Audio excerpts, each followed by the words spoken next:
Welcome to Bengali exam study. আজ আমরা 7th মার্চের যে সমস্ত ইম্পর্টেন্ট কারেন্ট অ্যাফেয়ার্স আছে সেগুলো নিয়ে ডিসকাস করব। অনেকেই বলছে যে কন্টিনিউ ভিডিও দিচ্ছ না কেন? বিকজ আমি একটু অসুস্থ হয়ে পড়েছিলাম, সেই জন্য এভরিডে ভিডিও আপলোড করতে পারছিলাম না। এবার মোটামুটি একটু ঠিক হয়ে গেছি, এবার থেকে কন্টিনিউ তোমরা এভরিডে ভিডিও পাবে। তো চলো আজকের ভিডিও শুরু করা যাক। কারেন্ট অ্যাফেয়ার্সের প্রথম প্রশ্ন আছে, সম্প্রতি লিউক পেরি নিহত হয়েছেন, তিনি কে ছিলেন? তিনি ছিলেন একজন অভিনেতা। অপশন নম্বর এ এর সঠিক আছে। ইনি হচ্ছেন লিউক পেরি। ইনি একজন আমেরিকান অভিনেতা এবং ইনি সম্প্রতি 52 বছর বয়সে নিহত হয়েছেন। এখানে যেহেতু নিহতর কথা এসছে, তাহলে নিহত দিয়ে কিছু গুরুত্বপূর্ণ প্রশ্ন আমরা রিভাইজ করে নেব। যেমন কিছুদিন আগে নামবর সিং নিহত হয়েছিলেন। তিনি কে ছিলেন? তিনি ছিলেন একজন প্রসিদ্ধ হিন্দি লেখক, যিনি সম্প্রতি নিহত হয়েছিলেন, কে? নামবর সিং।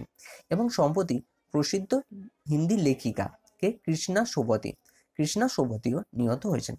এবং নিহত দিয়ে মোস্ট ইম্পর্টেন্ট প্রশ্ন হচ্ছে, বিশ্বের সবচেয়ে বৃদ্ধ ব্যক্তি 113 বছর বয়সে নিহত হয়েছেন। তিনি কে ছিলেন?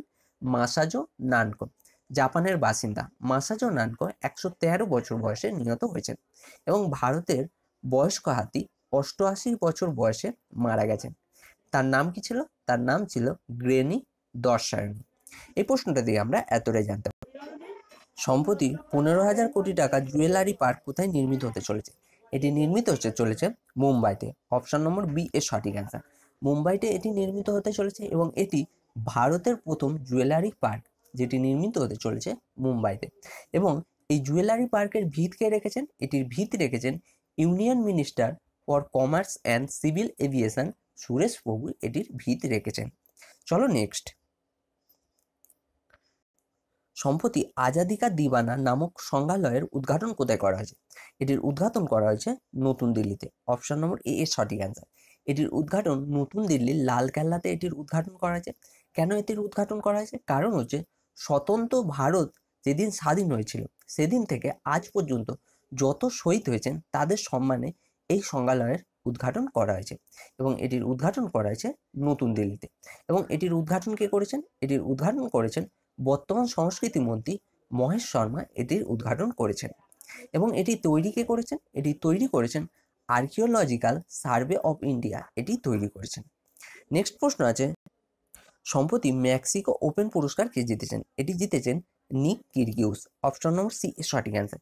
ইনি হচ্ছেন নিক কিরগিউস, যিনি সম্প্রতি মেক্সিকো ওপেন পুরস্কার জিতেছেন। এবং মেক্সিকো ওপেন ওমেন সিঙ্গেলকে জিতেছেন। ওমেন সিঙ্গেল জিতেছেন চীনের ওয়াং ইয়াফার, জিতেছেন মেক্সিকো ওপেন ওমেন সিঙ্গেল। এবং মেন সিঙ্গেলকে জিতেছেন নিক কিরগিউস। এখানে যেহেতু খেলার কথা এসে, তাহলে খেলা দিয়ে কিছু প্রশ্ন আমরা রিভাইজ করে নেব। যেমন 2019 অস্ট্রেলিয়ান ওপেন দিয়ে কিছু গুরুত্বপূর্ণ প্রশ্ন আছে। 2019 অস্ট্রেলিয়ান ওপেন কোন ক্যাটে খেলা হয়েছে? এটি খেলা হয়েছে হার্ডকোরে। এবং এই অস্ট্রেলিয়ান ওপেনে মহিলা সিঙ্গেলকে জিতেছেন নাওমি ওসাকা এবং মেন সিঙ্গেলকে জিতেছেন নোভাক জোকোভিচ। চলো নেক্সট।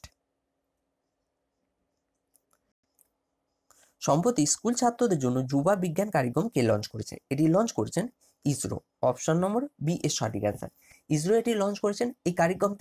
এই কার্যক্রমের অন্তর্গত নবম ক্লাসের ছাত্রদের জন্য লঞ্চ করা হয়েছে এই কার্যক্রমটি। এবং প্রতিটি স্টেট থেকে এবং প্রতিটি কেন্দ্রীয় শাসিত অঞ্চল থেকে 3টি করে ছাত্রকে সিলেক্ট করা হবে এবং এই 3টি ছাত্রদেরকে ইসরো দ্বারা ছাত্রদের ছুটিতে তাদের ট্রেনিং করা হবে। এটি হচ্ছে যুবা বিজ্ঞান কার্যক্রম এবং এটি লঞ্চ করেছেন ইসরো। যেহেতু ইসরো এটি লঞ্চ করেছেন, ইসরো দিয়ে কি কি ইম্পর্টেন্ট সেগুলো আমরা দেখে নেব। ইসরোর ফুল ফর্ম কি? Indian space research organisation. ইসরোর স্থাপনা দিবস কবে? 1969-এ ইসরো স্থাপিত হয়েছিল এবং ইসরোর হেডকোয়ার্টার বেঙ্গালুরুতে। ইসরোর অধ্যক্ষকে কে শিবান। মোস্ট ইম্পর্টেন্ট প্রশ্ন, যে পরীক্ষায় বহুবার রিপিট হয়েছে, যে রকেট ম্যান অফ ইন্ডিয়া নামে কে পরিচিত? রকেট ম্যান অফ ইন্ডিয়া নামে পরিচিত ইসরোর অধ্যক্ষ কে শিবান। এবং ইসরোর মোটো কি? ইসরোর motto space technology in service of humankind. কি এর motto? Space technology in service of humankinds. এবং ভারতের প্রথম স্যাটেলাইট কোনটি যেটি লঞ্চ করা ছিল? সেটি হচ্ছে আর্যভট্ট। এই প্রশ্নটাও বহুবার পরীক্ষায় রিপিট হয়েছে, যে ভারতের প্রথম স্যাটেলাইটের নাম কি? সেটি হচ্ছে আর্যভট্ট। এবং ফাদার অফ ইসরো কাকে বলা হয়? ফাদার অফ ইসরো বলা হয় বিক্রম সারাভাইকে। নেক্সট প্রশ্ন আছে, সম্প্রতি ফাল ইগল 2019 সৈন্য অভ্যাস সমাপ্ত করার নির্ণয় কোন দেশ নিয়েছে? এটি নিয়েছে আমেরিকা এবং দক্ষিণ কোরিয়া। অপশন নম্বর ডি এর সঠিক অ্যান্সার। বোথ আমেরিকা এবং দক্ষিণ কোরিয়া ফাল ইগল 2019 সৈন্য অভ্যাস সমাপ্ত করার নির্ণয় নিয়েছেন। এখানে যেহেতু আমেরিকা এবং দক্ষিণ কোরিয়ার কথা এসে, দক্ষিণ কোরিয়া দিয়ে কি কি ইম্পর্টেন্ট সেগুলো আমরা দেখে নেব। দক্ষিণ কোরিয়ার ক্যাপিটাল কি? সিওল। দক্ষিণ কোরিয়ার কারেন্সি দক্ষিণ কোরিয়ান ওন এবং প্রেসিডেন্টকে মুন জে ইন, দক্ষিণ কোরিয়ার প্রেসিডেন্ট। এবং দক্ষিণ কোরিয়া এবং উত্তর কোরিয়াকে যে লাইন ডিভাইড করেছে সেই লাইনটিকে কি বলে? 38তম প্যারালাল লাইন। এই সমস্ত তথ্য আমি তোমাদের বহুবার বলেছি, নিশ্চয়ই তোমাদের এগুলো মনে হয়ে গেছে। মনে হয়ে গেলেও তোমাদের রিভাইজ করে যেতে হবে, রিভাইজ না করলে কিন্তু তোমরা ভুলে যাবে। তো রিভাইজ কন্টিনিউ করে যেতে হবে। চলো নেক্সট প্রশ্ন আছে, সম্প্রতি রোড ট্রান্সপোর্ট ও হাইওয়ে সেক্রেটারি রূপে কাকে নিয়োগ করা হয়েছে? রোড ট্রান্সপোর্ট ও হাইওয়ে সেক্রেটারি রূপে নিয়োগ করা হয়েছে কাকে? সঞ্জীব রঞ্জনকে। অপশন নম্বর ডি এর সঠিক অ্যান্সার। সঞ্জীব রঞ্জন 1 এপ্রিল থেকে রোড ট্রান্সপোর্ট ও হাইওয়ে সেক্রেটারি পদ গ্রহণ করবেন। এখানে যেহেতু সড়কের কথা এসেছে, তাহলে বর্তমান ভারতের সড়ক পরিবহন মন্ত্রীকে নীতিন গডকরি। এখানে দেখো 4টি অপশান আছে। ব্রজভূষণ সিং। ব্রজভূষণ সিং হচ্ছেন রেসলিং ফেডারেশন অফ ইন্ডিয়ার অধ্যক্ষ নিযুক্ত হয়েছেন। কিছুদিন আগে নিযুক্ত হয়েছে, আমি তখনও বলেছিলাম, এখন আবার তোমাদেরকে রিভাইজ করে দিয়েছে। এবং আমেরিকাতে সৌদি রাজদূতকে নিযুক্ত হয়েছেন, নিযুক্ত হয়েছেন রাজকুমারী রিমা। এবং বিসিসিআই এর প্রথম লোকপাল কে নিযুক্ত হয়েছেন? নিযুক্ত হয়েছেন DK জেন। এবং সম্প্রতি রোড ট্রান্সপোর্ট ও হাইওয়ে সেক্রেটারি রূপে নিযুক্ত হয়েছেন কে? সঞ্জীব রঞ্জন। এবং এই সঞ্জীব রঞ্জন কিন্তু আরেকটি সঞ্জীব রঞ্জন আছে একই নামে, সঞ্জীব রঞ্জন কে? তিনি হচ্ছেন কলম্বিয়াতে ভারতের রাজদূত নিযুক্ত হয়েছেন সঞ্জীব রঞ্জন। দুজন আলাদা আলাদা ব্যক্তি, অবশ্যই মনে রাখবে। নেক্সট আছে, সম্প্রতি উপরাষ্ট্রপতি কোন দেশে সফরে গেছেন? ভারতের উপরাষ্ট্রপতিকে, প্রথম প্রশ্ন এটি, ভারতের উপরাষ্ট্রপতি হচ্ছেন এম ভেঙ্কাইয়া নাইডু। তিনি কোন দেশের বিদেশ সফরে গেছেন? তিনি গেছেন প্যারাগুয়ের বিদেশ সফরে। অপশন নম্বর এ এর সঠিক অ্যান্সার। এখান দিয়ে দেখো 4-5টি প্রশ্ন হয়। ভারতের উপরাষ্ট্রপতি এম ভেঙ্কাইয়া নাইডু ভারতের কততম উপরাষ্ট্রপতি?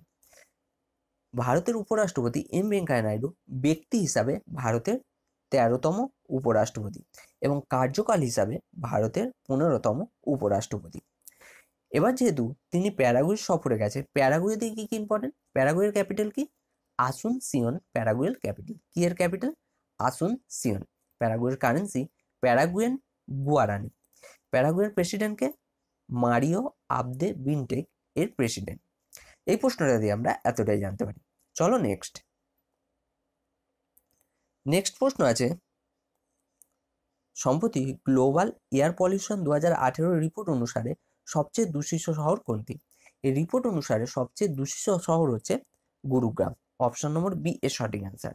গ্লোবাল এয়ার পলিউশন 2018 একটি রিপোর্ট জারি করেছেন। এই রিপোর্ট অনুসারে সবচেয়ে দূষিত শহর গুরুগ্রাম। নেক্সট আছে, সম্প্রতি ICC মহিলা ক্রিকেটারদের রিপোর্ট অনুসারে শীর্ষস্থানে কে রয়েছেন? এর শীর্ষস্থানে রয়েছেন কে? Jhulan Goswami. Option number D এর সঠিক অ্যান্সার। ICC মহিলা ক্রিকেটারদের নবীনতম একটি রিপোর্ট বাড়িয়েছে, যে রিপোর্টে শীর্ষস্থানে রয়েছেন ঝুলন গোস্বামী। এখানে দেখা হচ্ছে ICCর কথা। ICCর কথা এসছে যখন, ICC দিয়ে কি কি ইম্পর্টেন্ট? ICCর ফুল ফর্ম কি?